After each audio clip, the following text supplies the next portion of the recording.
اعوذ باللہ من الشیطان الرجیم بسم اللہ الرحمن الرحیم ناظرین میں آپ کا میزبان سے راضی تھا اور آپ دیکھ رہے ہیں میرا یوٹیوب چینل سہیل افسن۔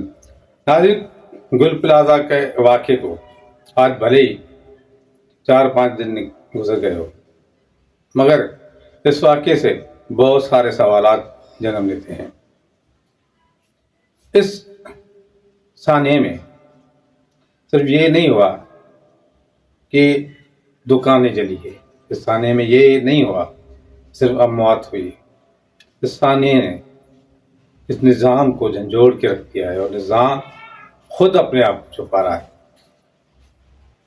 ایک انٹرویو میں نظام والے کہہ رہے ہیں کہ گل پلازہ کی جو بلڈنگ تھی وہ تو تھی 3 مرحلہ، اس پہ اتنے لمبی بلڈنگ کھڑی کر دی اور ایگزٹ کیوں نہیں رکھا؟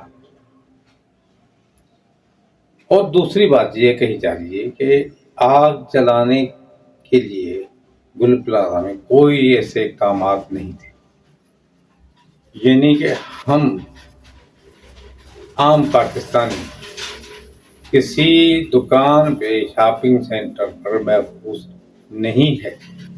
یہ گل پلازہ کے لواحقین اور ان کے ورثاء نے چلا چلا کر بولا ہے۔ اب ہم جس طرح کرتے ہیں پاکستان میں کہ لاشوں پر سیاست جو ہے نا، اس کا بڑا ٹرینڈ ہے۔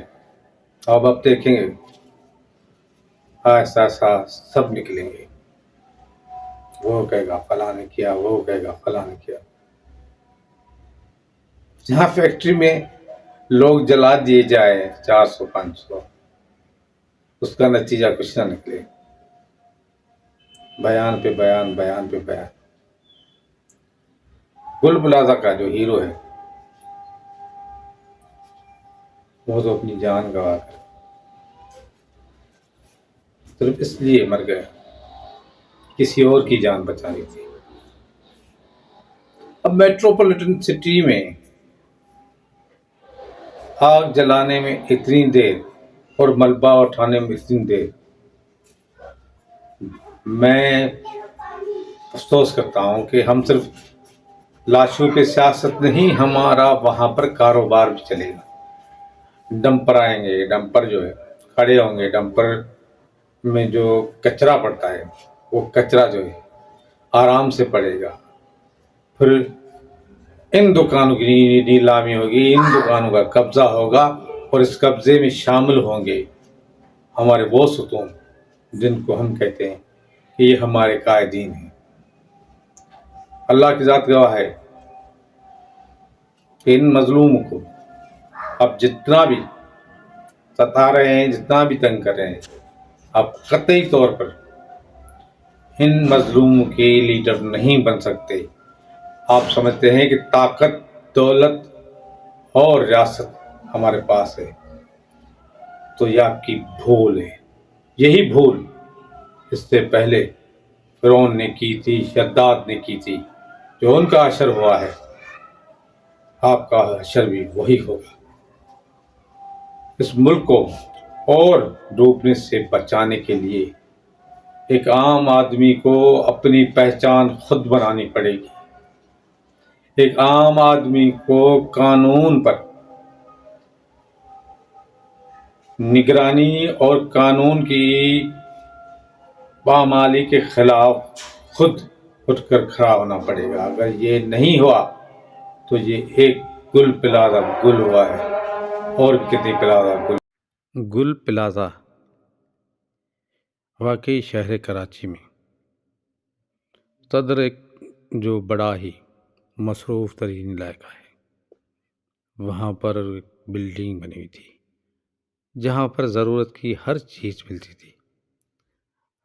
آخری منزل پر بچوں کے کھلونے اور بستے ملتے تھے۔ گل پلازہ کی کہانی بھی عجیب و غریب ہے۔ یہ جملہ مجھے بڑا عجیب لگا ایک میڈیکل افسر کا،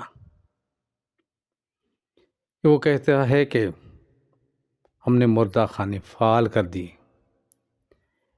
کیا کراچی میں مردہ خانے پہلے فعال نہیں تھے؟ سوچنے کی بات ہے۔ بات صرف یہاں تک نہیں رکی۔ انہوں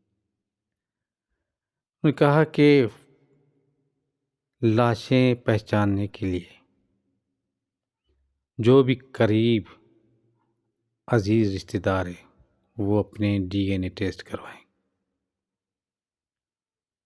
پوری دنیا میں آگ لگتی ہے تو آگ بجھانے کے لیے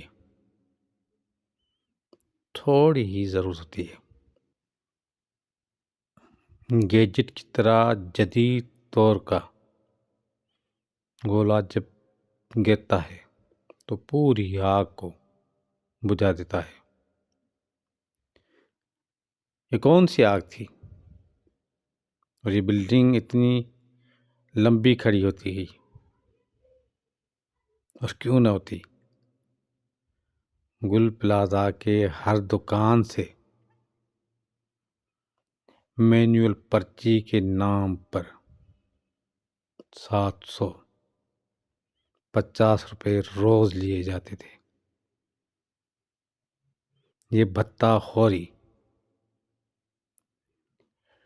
ان غریبوں اور مسکینوں سے کی گئی جن کا کوئی قصور نہیں تھا۔ اسی سال میں اجازت پھر ملیں گے، کسی اور بھی علاقے میں۔ اپنا بہت خیال رکھیے گا۔ پاکستان زندہ باد۔